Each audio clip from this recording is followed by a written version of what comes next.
In 1980s, we stood again for freedom. I know we always have, but in the past few years, the world, again, and in a way we ourselves, rediscovered it. President Reagan's valedictory speech made much of his country's traditional role. And she's still a beacon, still a magnet for all who must have freedom, for all the pilgrims from all the lost places who are hurtling through the darkness toward home. But liberty's torch doesn't shine on all those in need of a promised land. For certain pilgrims, there's no asylum. Many had crossed the less than grandiose Rio Grande, trying to escape north from Central America. Although the waters are shallow, they're full of danger. Anyone helping to break the law risks arrest, but matters are much more critical for some refugees. We believe that justice and mercy require that people of conscience actively assert our God-given right to aid anyone fleeing from persecution and murder. Right now, if immigration were to catch us and send us back to El Salvador, for sure, there would be no doubt it would be sure death for all of us.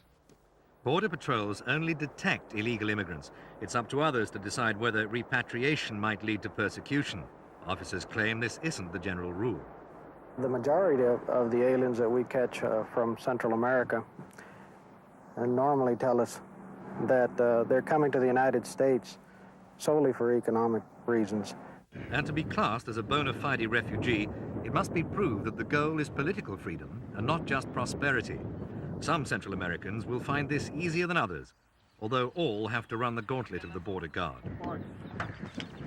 You're away. Come on, guy. The US have been accused of being less than even-handed in the processing of immigrant applications. Those turning their backs on Marxist Nicaragua can expect a more sympathetic reception, although many appear to be simply seeking a more comfortable life. We're going to the United States, where everyone wants to go. But few wanted to go to Brownsville, Texas, traditionally a place to travel through. Last December, it became Journey's End. Immigration laws were changed. Instead of moving on, refugees had to remain at their point of entry into the US to have their asylum cases heard. Brownsville was inundated. Destitute and trapped, the thousands of applicants spread over the town and waited where they could. Previously, immigrants were allowed to reach their chosen city before applying for permission to stay. That system had created enormous bureaucratic problems. A new one spawned a full-scale crisis. Brownsville was under siege.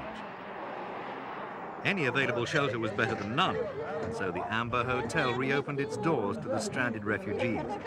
Although relatively fortunate to have a roof over their heads, it wasn't a particularly safe roof. Some basic needs were met. Living conditions in the already dilapidated building quickly deteriorated. The only hostel catering for the customary steady trickle of immigrants soon had to close its gates against the flood. For most, there was no alternative but to sleep rough. And that became very rough indeed. With no canvas to shield them from the elements, not even the most primitive sanitation, the so-called tent city soon developed into a squalid urban slum and a health hazard. Whereas the people who once sought a new life north of the border were predominantly young men, now women and children form a major part of the refugee invasion.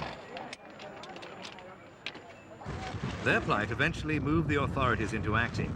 In attempting to make the situation better, they'd only succeeded in making it worse. A lawyer brought the welcome news that in order to clear the human logjam, the courts had decided to overturn temporarily the Immigration Service's ruling. The refugees could leave the Rio Grande Valley.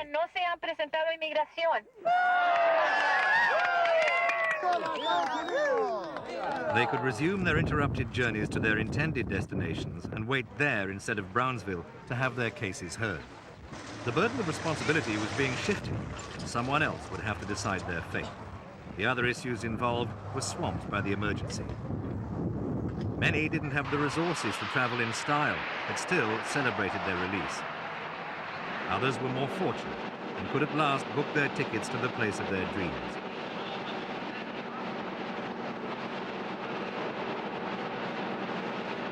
For Nicaraguans, that tends to be Florida. Up to 200,000 of their compatriots have already taken the bus ride to Miami. But the city was ill-prepared for the latest influx. Although Washington favors emigres from Marxism who can be used to justify its foreign policies, there was no welcome mat out for these Nicaraguans. Their only good fortune was that the baseball season was over. This unlikely building gave the visitors a first taste of the American way of life. 400 packed into the corridors and changing rooms. Once again, there was nothing to do but wait for the all-important papers to be processed. Team managers waited too. They wanted to start baseball training.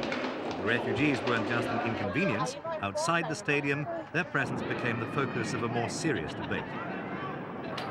And in January, the time for talking was over.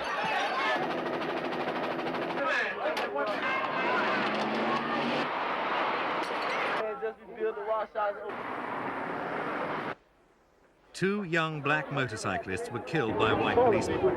Their deaths sparked off the violence, but other resentments quickly rose to the surface. Shipping everybody here, everybody taking the blacks' jobs and stuff, and you know, it's really messing them up.